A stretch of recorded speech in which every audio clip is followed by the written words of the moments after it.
नमस्कार, AB news में आपका स्वागत है। मैं हूं आपके साथ सोनिका। खबरों के विस्तार में जाने से पहले डालते हैं सुर्खियों पर एक नजर। देश भर में दीपावली की धूम। प्रधानमंत्री और राष्ट्रपति ने दी देशवासियों को शुभकामनाएं। सैनिकों के साथ पीएम मोदी ने मनाई दिवाली। जम्मू कश्मीर में जवानों में त्योहारों की खुशियां बांटने की सार्थक पहल। अयोध्या में हुआ भव्य कार्यक्रम। राम की पेड़ी पर जलाए गए 12 लाख दिए, बना वर्ल्ड रिकॉर्ड। कानपुर में लगातार बढ़ते जा रहे हैं जीका वायरस के मरीज। सरकार, प्रशासन और आम जनता की बड़ी चिंताएं। दिवाली पर मोदी सरकार ने दिया तोहफा। केंद्र ने पेट्रोल पर 5, डीजल पर 10 रुपए घटाए। एनडीए शासित 10 राज्यों में भी वैट किया कम। एबी न्यूज के सभी दर्शकों को दीपावली की बहुत बहुत शुभकामनाएं। और अब खबरें विस्तार से। पूरा देश बड़ी धूमधाम से दीपावली मना रहा है। पीएम मोदी और राष्ट्रपति ने देशवासियों को दीपावली की शुभकामनाएं दी हैं। गौरतलब है कि पीएम मोदी जम्मू कश्मीर में सैनिकों के साथ दीपावली मना रहे हैं। प्रधानमंत्री नरेंद्र मोदी गुरुवार को जम्मू कश्मीर के राजौरी जिले के नौशहरा पहुंचे। उन्होंने शहीद जवानों को श्रद्धांजलि दी और जवानों संग दिवाली की खुशियां बांटी। पीएम ने जवानों से बातचीत कर उनका हालचाल जाना। पीएम ने जवानों को संबोधित करते हुए कहा कि ये उनके वो परिवार हैं जिसके साथ उन्होंने अपनी हर दिवाली मनाई है। उन्होंने बताया कि पहले गुजरात के सीएम के तौर पर और फिर पीएम के रूप में उन्होंने हर दिवाली अपने इस परिवार के साथ ही मनाई है। उन्होंने कहा कि जवान सीमा पर डटे रहते हैं, इस वजह से पूरा देश चैन की नींद सो पाता है। उन्होंने सभी जवानों को देश की सुरक्षा का कवच बताया और कहा कि देश में उन्हीं की वजह से शांति और सुरक्षा बनी हुई है। उन्होंने जवानों का हौसला बढ़ाते हुए उन्हें वीरता का जीता जागता उदाहरण भी बताया। बता दें कि पीएम ने नौशहरा के जवानों को बहादुर बताया और कहा कि दुश्मन जब इस धरती पर कदम रखता है उन्हें हमेशा मुंह तोड़ जवाब मिला है। पीएम ने पिछली सरकार पर तंज भी कसा। उनकी नजरों में पहले देश के जवानों के लिए जब हथियार खरीदने होते थे तब हमेशा दूसरे देशों पर निर्भर रहना पड़ता था, लेकिन अब आत्मनिर्भर भारत पर जोर दिया जा रहा है। अब देश के अंदर ही अत्याधुनिक हथियार बन रहे हैं। सेना में महिला की बढ़ती भागीदारी पर भी पीएम ने खुशी जाहिर की। उन्होंने बताया कि अब एनडीए और दूसरे मिलिट्री स्कूलों में भी लड़कियों का पूरा मौका दिया जा रहा है। इस वजह से देश की सेना की पहचान पूरी दुनिया में और ज्यादा सशक्त हुई है। पीएम ने जवानों के बीच भारत की मजबूत छवि का भी जिक्र किया। उन्होंने गर्व के साथ कहा कि भारत आज से 1000 साल पहले भी अमर था और आने वाले 1000 साल बाद भी अमर रहने वाला है। इससे पहले पीएम मोदी ने दिवाली पर देशवासियों को शुभकामनाएं दी। पीएम मोदी ने ट्वीट किया, देशवासियों को हार्दिक शुभकामनाएं। मेरी कामना है कि यह प्रकाश पर्व आप सभी के जीवन में सुख, संपन्नता और सौभाग्य लेकर आए। Bureau report, AB news. Kanpur में बुधवार को जीका वायरस के एक साथ 25 मरीज मिले, जिससे स्वास्थ्य विभाग में हड़कंप मच गया। कानपुर में जीका से पॉजिटिव मरीजों की संख्या लगातार बढ़ती जा रही है। कानपुर में बुधवार को जीका वायरस के एक साथ 25 मरीज मिले, जिससे स्वास्थ्य विभाग में हड़कंप मच गया। मरीजों में संक्रमित गर्भवती महिलाएं भी शामिल हैं। बता दें कि अब कानपुर में जीका वायरस से पॉजिटिव मरीजों की संख्या 36 हो गई है। स्वास्थ्य विभाग संक्रमित मरीजों में अभी और इजाफा होने की आशंका जता रहा है। जानकारी के मुताबिक संक्रमित मरीज एयरपोर्ट स्टेशन के आसपास ही मिले हैं। दिवाली त्योहार पर अचानक संक्रमित बढ़ने के बाद स्वास्थ्य विभाग नए सिरे से रणनीति तैयार कर रहा है। संक्रमित इलाके परदेवनपुरवा, हरजिंदर नगर, पोखरपुर, शिवकटरा आदि है। कानपुर के पोखरपुर में जीका वायरस का एक मरीज मिलने के बाद कानपुर में जीका वायरस का कहर रुकने का नाम नहीं ले रहा है। आज कानपुर में जीका वायरस संबंधित 25 मरीज मिले हैं, जिसके चलते स्वास्थ्य विभाग के हाथ पैर फूल गए हैं। कानपुर से सचिन मिश्रा, एबी न्यूज आप तक। दीपावली का पर्व बिना आतिशबाजी के अधूरा सा ही लगता है। हालांकि इस बार काफी लोग बढ़ते प्रदूषण को लेकर पटाखों के इस्तेमाल कम कर रहे हैं, फिर भी आतिशबाजी के शौकीनों की शहर में कोई कमी नहीं है। दीपावली का पर्व बिना आतिशबाजी के अधूरा सा ही लगता है। हालांकि इस बार काफी लोग बढ़ते प्रदूषण को लेकर पटाखों के इस्तेमाल से बचने की कोशिश कर रहे हैं। फिर भी आतिशबाजी के शौकीनों की शहर में कोई कमी नहीं है। शहर में पटाखा बाजार तो इस बार सज गए हैं, लेकिन इस बार कई पॉपुलर क्रैकर्स मार्केट से गायब हैं, जिसका कारण है तमिलनाडु से इस बार पटाखों का यहाँ ना पहुँचना। दीपावली का पर्व है और दीपावली बिना पटाखों के तो मनाई नहीं जाती है। कानपुर राइट्स ने भी खासी तैयारी कर रखी है आतिशबाजी को लेकर के, और हम खड़े हैं इस वक्त कानपुर के शास्त्री नगर में स्थित सेंट्रल पार्क में, जहां पर पटाखा बाजार लगाया गया है। आइए देखते हैं किस नए किस्म के पटाखे इस बार आए हैं मार्केट में और लोगों में कितना क्रेज है इन पटाखों को लेकर। सुप्रीम कोर्ट द्वारा पटाखों पर बैन लगा देने के कारण तमिलनाडु में पटाखे बनना बंद हो गए थे। इससे जुड़े लाखों कारीगर जब प्रभावित हुए तो अपील की गई कि पटाखों पर से बैन हटाया जाए। बैन हटने के बाद जितना भी माल यहां पहुंच सका उतने में ही दुकानदारों को बाजार सजानी पड़ी है, जिसके चलते कस्टमर्स को उनके मनपसंद पटाखे इस बार नहीं मिल पा रहे हैं। क्या कुछ इस बार नया आया है मार्केट में? साहब इस बार नया ये आया है, ये क्लैकिंग अनार है। ये सिवा काशी में तैयार होता है, सुप्रीम कंपनी का है। ये क्लैकिंग जैसे कि चट बन करके ऊपर तक जाती, उसी हिसाब का है ये। क्या प्राइस है इसका? ये 600 रुपये का डब्बा है। अच्छा, मतलब इसकी खासियत क्या है, कितने ऊपर तक जाता है? ये लगभग ये मान के चलिए 30-40 फुट। इस बार कैसा है मार्केट पटाखों का? इस बार भैया ढीला है, महंगाई के जो है हर आदमी टूटा हुआ है। इस वजह से जो है दुकानदारी बहुत हल्की है। क्या वजह रही इस बार? पटाखा अगले साल कानपुर में बैंड था, तमिलनाडु में बनना बैंड हुआ इस बार। इस वजह से जो है मार्केट में माल भी नहीं है और माल इतना मिल रहा है, महंगा है। कानपुर के होलसेल बाज़ार जो थी, जिसको लाइसेंस मेरे ख्याल से निरस्त कर दिया गया, जानकारियाँ हुई हैं। हम लोग का लाइसेंस जो है कल शाम को मिला है। कल शाम को ही दुकानें लग पाई हैं। कल की दुकानदारी ख़त्म, आज की दुकानदारी बिल्कुल अभी उस हिसाब से सन्नाटा। अब रात में देखिए ईश्वर मालिक है। जैसा कि आपने बताया तमिलनाडु में माल बनता है, तो इस बार क्या वजह रही कि वहाँ से माल नहीं आ पा रहा? रोक लगी थी सुप्रीम कोर्ट की, पटाखा बैंड होगा। इस वजह से वहाँ की सारी फैक्ट्रियाँ बंद थी, जिस वजह से जो है माननीय मुख्यमंत्री तमिलनाडु के स्टालिन जी ने हमारे माननीय प्रधानमंत्री नरेंद्र मोदी जी को लेटर भेजा कि इस पटाखा कारोबार से 10 लाख लोग वहाँ पे जुड़े हुए हैं, कृपया आप इसको अनुमति दें चालू करने की, जिससे 10 लाख लोगों को कारोबार मिले और 10 लाख से करोड़ों की चैन से चैन जुड़ती है। करोड़ों फिर अरबों की संख्या में लोग होते हैं। उस हिसाब से उन्होंने लिखा था। तो वो जो पटाखा बनने के लिए 2-3 महीने पहले परमिशन दी गई है, जिसकी वजह से पटाखा जो है शहर के अंदर कम आया है। कुछ आइटम जो पिछली दफ़े आया तो उस आइटम आए नहीं है, शॉर्ट है। वो आइटम्स की डिमांड हो रही है कस्टमर? आइटम की तो डिमांड हो, कस्टमर जिसने छोड़ा है उसको चाहिए, अब नहीं मिल रहा तो वो फिर मजबूरी में दूसरा आइटम उसको लेना पड़ रहा है। रेट में कुछ अंतर? रेट में भाई साहब 50% है, पिछली दफ़े से ज़्यादा है। जो हम लोग 10 रुपये की चीज़ लाते थे वो आज 15-16 रुपये की पड़ रही है।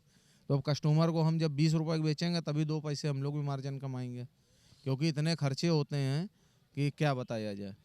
हर जगह तो पैसा देना पड़ता है, इस वजह से जो है रेट भी ज़्यादा हो जाएंगे, तो कस्टमर के ऊपर जो है इसका वर्णन पड़ता है जी।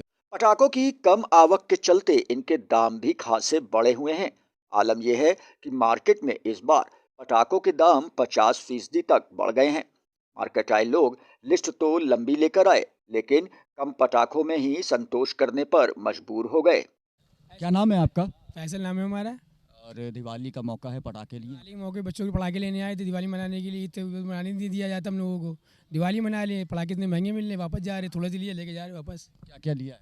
बस ले लिया, मतलब दिखाएंगे नहीं हम, आप लोग हंसेंगे फिर। जो चीज़ 10 की हो 50 की दे रहे हैं ये लोग जो है, बताइए क्या कर सकते हैं अब। क्या नाम है आपका? विशाल द्विवेदी। आप? सात्विक दीक्षित। ये बताएं, इस बार पटाखा बाजार में कुछ नया देखने को मिला? कुछ नया नहीं, सब महंगाई में दिखी नहीं है, वो कुछ नहीं आई है। महंगाई इस बार नहीं आई है। वैसे पटाखे दाम भी बढ़ गए हैं। पटाखे जैसे पिछली बार ले रहे थे उससे कुछ कम लिए कि? पिछली बार तो हम बहुत लेते थे, अब एक ही डब्बा लेके जा रहे हैं। एक डब्बा लेके जा रहे हैं। कौन सा डब्बा? बम। अपने मोहल्ले को दहलाने के लिए। अच्छा, मतलब ये जो है कानपुर में जो है खास शब्द कहा जाता है, पटाखा लिया कि पड़ाका लिया? पटाखा। पड़ाका। यहाँ सबने पड़ाका लिया, तुमने क्या लिया भाई? कुछ नहीं लिया हमने। कुछ भी नहीं लिया? क्यों नहीं लिया? मेरे दोस्त ने ले लिया है। क्या लिया? Atom bomb. कहाँ है, दिखाओ। सीको बम। ये तो सीको है भाई। कैसा रेट रहा है? महंगा रहा, सस्ता रहा? महंगा है, बहुत महंगा है। आवाज़ सुन के काम चलाना पड़ेगा इस बार, लगता है आवाज़ सुन के काम चलाएंगे भाई। पड़ोसी के पटाखों की आवाज? हाँ, बस आवाज़ ही सुनेंगे। ये हाथ में क्या लिया? इसका कवर लिया, भी चलाएंगे लगे घर। ये क्या कट्टा है क्या? खोलो खोलो। लाग दिखाएं, ये देखो। इसका कवर की क्या जरूरत पड़? कवर की बहुत जरूरी है, तुम क्यों भाई जान कोई छिना ले तो इसको कम। लाइसेंस अभी बनवा रहे हैं। हाँ, लाइसेंस कहाँ से बनवा? लाइसेंस घंटा घर से बनना है। घंटा घर में बन रही है। तुमने बेटा क्या लिया? पटाखे लिए? कुछ नहीं लिया। कुछ भी नहीं लिया? बहुत महंगे हैं, दिमाग ख़राब है भाई। बच्चों के लिए कुछ तो करना ही पड़ेगा, चाहे भले दो ही चीज़ लें, लेकिन लेंगे तो आई है, लेकिन आज नहीं कल लेंगे। वो रेट ले लिए हैं, फिर कल देखा जाएगा। बच्चों के लिए तो कुछ ना कुछ तो करना ही पड़ेगा। अब हम लोगों की उम्र निकल गई, हम लोगों के ज़माने में तो सस्ता था, तो आज जो चीज़ देखने में समझ में आई है यहाँ पर वो ये है कि तमिलनाडु से माल बन करके आता था, जो पटाखे आते थे कानपुर में, उन पर रोक, सुप्रीम कोर्ट की रोक लगने के बाद माल बनना वहाँ बंद था। अचानक से वहाँ पर ये शुरू किया गया और कल ही यहाँ पर पटाखा दुकानदारों को लाइसेंस मिला, जिस वजह से जितना भी माल आ सका उसी में बिक्री की जा रही है। चूँकि माल कम आया है और ट्रांसपोर्ट का खर्चा ज़्यादा है, तो पटाखे 50% जो रेट हैं उनके बढ़े हुए हैं। तो लोगों में मायूसी है, बच्चों में मायूसी है कि जितना मन से वो जितना कुछ लेना चाह रहे थे क्रैकर्स, उतने वो ले नहीं पा रहे हैं। कैमरा पर्सन ऋषि यादव के साथ गौरव सागर निगम, एबी न्यूज़ इंडिया के लिए। कानपुर शहर में प्रदूषण का प्रकोप एक बार फिर कहर बनकर टूटने लगा। नगर निगम और प्रशासन के दावे सर्दी का मौसम शुरू होते ही एक बार फिर हवाई होने लगे हैं। सांसों में जलन, सीने में चुभन सा होने लगा है। इस शहर में हर शख्स परेशान सा होने लगा है। जी हां, ये कहानी है कानपुर की, जहां प्रदूषण का प्रकोप एक बार फिर कहर बनकर टूटने लगा है। नगर निगम और प्रशासन के दावे सर्दी का मौसम शुरू होते ही एक बार फिर सिकुड़ने लगे हैं। आलम यह है कि दीपावली से पहले ही शहर रेड जोन में आ गया है। शहर के सभी प्रदूषण मापक यंत्र लाल निशान पर पहुंच चुके हैं। मंगलवार को एयर क्वालिटी इंडेक्स 400 के पार पहुंच गया। ऐसे में प्रशासन पटाखों पर भी तोहमत नहीं मढ़ सकता है। इस बात की तस्दीक इस बात से भी हो जाती है कि आईआईटी कानपुर की एक रिपोर्ट ने दावा किया है कि कानपुर में प्रदूषण का जिम्मेदार पटाखे नहीं है, बल्कि 60% प्रदूषण टूटी सड़कों और धुएं से होता है। बता दें कि आईआईटी कानपुर की तरफ से प्रदूषण नियंत्रण बोर्ड को दी गई रिपोर्ट में महानगर में प्रदूषण की खराब स्थिति के लिए सड़कों की हालत को सबसे ज्यादा दोषी बताया गया है। रिपोर्ट में कहा गया है कि शहर में प्रदूषण की 60% वजह सड़कों से उड़ने वाली धूल है। 15% सड़कों पर चलने वाले वाहनों से निकलने वाले धुएं से प्रदूषण फैल रहा है। 25% प्रदूषण औद्योगिक धुएं और शहर में जलाए जाने वाले कचरे से फैल रहा है। उत्तर प्रदेश प्रदूषण नियंत्रण बोर्ड की तरफ से प्रदेश के सभी सबसे ज्यादा प्रदूषित 14 शहरों का सर्वे आईआईटी कानपुर के माध्यम से कराया गया है, जिसमें प्रदूषण के लिए सबसे ज्यादा जिम्मेदार सड़कों से उड़ने वाली धूल को बताया गया है। वहीं दिवाली में पटाखे शहर वासियों को और परेशान करेंगे। जेएसवीएम के प्रबंध निदेशक डॉक्टर आरके मौर्य ने कहा कि प्रदूषण ने बीमारियों को बढ़ावा दिया है। ऐसे में लोगों को ज्यादा सावधान होने की जरूरत है। कानपुर में प्रदूषण एक बार फिर बढ़ने लगा है। ऐसे में जो मरीज सांस से संबंधित हैं उनको परेशानियां भी बढ़ने लगी हैं। ऐसे में हम आए हैं डॉक्टर आरके मौर्य के पास में, जिनसे जानेंगे कि आखिर ये जो प्रदूषण बढ़ रहा है इसमें किस तरीके के जो मरीज हैं उनको सावधान रहना चाहिए, और इसके अतिरिक्त यह भी जानेंगे कि जो चूँकि कुछ दिनों बाद दीपावली है तो उसमें किस तरीके के मरीजों के चूँकि पटाखे फोड़े जाएंगे तो क्या दिक्कतों का सामना करना पड़ेगा। सर, पॉल्यूशन जो है कानपुर में एक बार फिर बढ़ने लगा है। ऐसे में किन लोगों को सावधान रहना चाहिए और ये कितना हानिकारक है? जैसा कि आप सभी को पता है कि पॉल्यूशन अभी बहुत तेज़ी से कानपुर में बढ़ रहा है, और अभी आने वाला दिन दिवाली में बहुत सारे पटाखे लोगों को जलाते हैं और पटाखों के और पोल्यूशन बढ़ता है, जिससे आने वाले दिनों में उन मरीजों को जिनको खास तौर से जो बच्चे हैं और जो बूढ़े हैं और जिन्होंने सांस लेने की बीमारी है, जिनको ऑलरेडी फेफड़े का इन्फेक्शन है, एलर्जी है, उनमें ये संभावना बहुत बढ़ जाती है। उनके सांस लेने में दिक्कत होती रहती है, उनके ऑक्सीजन लेवल कम होने लगते हैं, जिनको अस्पताल में लोड बहुत बढ़ जाता है, मरीजों की संख्या बढ़ जाती है, डॉक्टरों के पास संख्या बढ़ जाती है और घर में बहुत सारे लोगों को परेशानी बढ़ती रहती है। क्योंकि अभी दिवाली भी है, घर में साफ़ सफाई भी रहती है, बहुत सारे लोगों को डस्ट से भी एलर्जी रहती है। तो हमें उन लोगों से आग्रह ये ज़रूर करना है कि बच्चों को, खास तौर से बूढ़ों को जिनको भी एलर्जी है या जिनको सांस लेने में प्रॉब्लम है, क्योंकि कोरोना के बहुत सारे लोगों को इन्फेक्शन हो चुका है, जिसकी वजह से उनके फेफड़े में भी इन्फेक्शन अभी तक बना रहता है और उनको सांस लेने में दिक्कत पहले भी रही है, और उन मरीजों में ज़्यादा दिक्कत है जिनको पहले से सांस की दिक्कत है। तो इसमें पोल्यूशन बढ़ने से उन मरीजों में बहुत ज़्यादा दिक्कत बढ़ने लगती है और सांस लेने की प्रॉब्लम आने लगती है, सांस तेज तेज चलने लगता है, उनको दवा लेनी पड़ती है। तो हमें सभी से यही आग्रह है कि इन पोल्यूशन को और दिवाली को देखते हुए मास्क लगाएं और धूल धक्कड़ से दूर रहें, पटाखे न बजाएं, क्योंकि पोल्यूशन वैसे भी मौसम चेंज हो रहा है, मौसम में भी इस मौसम में भी सांस के मरीज बढ़ जाते हैं। ठंड ऑलमोस्ट आ गई है, तो हमें उन लोगों को यही करना है कि ज़्यादा से ज़्यादा मास्क लगाएं और धूल धक्कड़ से बचें और पटाखे न बजाएं। लेकिन इसके बावजूद आपने संदेश दिया, लेकिन पटाखे तो फोड़े जाएंगे क्योंकि शासन ने और प्रशासन ने ढील दे दी है। लेकिन जो मरीज इससे पीड़ित हैं, जो दमा के मरीज हैं या जो जिन्हें सांस की बीमारियां हैं, वो लोग कैसे बचें? यदि पटाखे फोड़े जाते हैं तो उन्हें क्या उपाय अपनाने चाहिए? उन्हें उस एरिया से थोड़ा दूर रहना चाहिए और मास्क लगा के रहना चाहिए, और अगर उनको कुछ दिक्कत लगती है तो उन्हें अपने ऑक्सीजन लेवल देखना चाहिए। अगर ऐसी कोई प्रॉब्लम होती है तो अस्पताल 24 घंटे सेवाएं उपलब्ध हैं। हैलेट अस्पताल और हमारा इमरजेंसी मेडिसिन और रेस्पिरेटरी मेडिसिन 24 घंटे उपलब्ध है। और हम लोगों ने अलग से भी व्यवस्था कर रखी है, क्योंकि मरीजों की संख्या हम लोग को इसमें बढ़ जाते हैं सांस लेने की, तो ऑक्सीजन की भी व्यवस्था की जाती है। लेकिन ज़्यादा से ज़्यादा कोशिश करें कि उससे दूर रहें। क्या नाम है आपका? मेरा नाम विक्रम सिंह है और मैं एक एडवोकेट हूँ, और हमारा एक ऑर्गेनाइजेशन भी चलता है ह्यूमन वेलफेयर एसोसिएशन के नाम से। तो अगर आप क्रैकर्स के बारे में पूछें तो हमारे यहाँ सबसे बड़ा जो इशू है वो एनवायरमेंटल पोल्यूशन है, राइट। तो हम इसको कवर भी कर रहे हैं अपने एनजीओ के अंडर में। तो इसमें ये है कि हमारे यहाँ तो इसके टीचिंग्स हैं कि आप क्रैकर्स को मत जलाओ, क्योंकि हमें क्या है कि बहुत ज़्यादा इस टाइम क्या पर मैग्नेट जो आपका पोल्यूशन है वो बहुत ज़्यादा बढ़ रहा है। PM 2.5 से ऊपर चला गया लेवल। अभी आप दिवाली के बाद देखिएगा तो सांस लेने में प्रॉब्लम होगा। तो हम लोग तो इस चीज़ को कवर ही करते हैं और इस चीज़ को अवॉइड करते हैं कि क्रैकर्स ना जलाए जाएँ बिल्कुल भी। जी, मेरा नाम बॉबी कुमार एडवोकेट है। ये बताइए, दिवाली का मौका है, शहर में प्रदूषण बढ़ा हुआ है, पटाखे ऐसे में छुड़ाने के लिए लोग तैयार हैं, सही है या गलत है?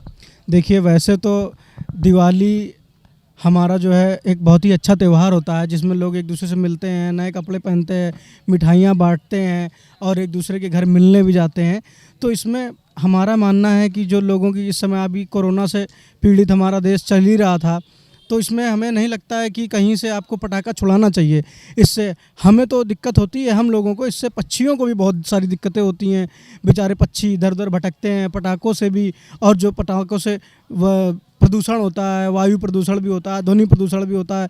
इससे बेचारे पक्षियों को भी बड़ी दिक्कतें होती हैं, जिससे कुछ पक्षियाँ मर जाते हैं और कुछ पक्षी पलायन कर जाते हैं बाहर की तरफ। तो ऐसा हमारे विचार से तो नहीं करना चाहिए।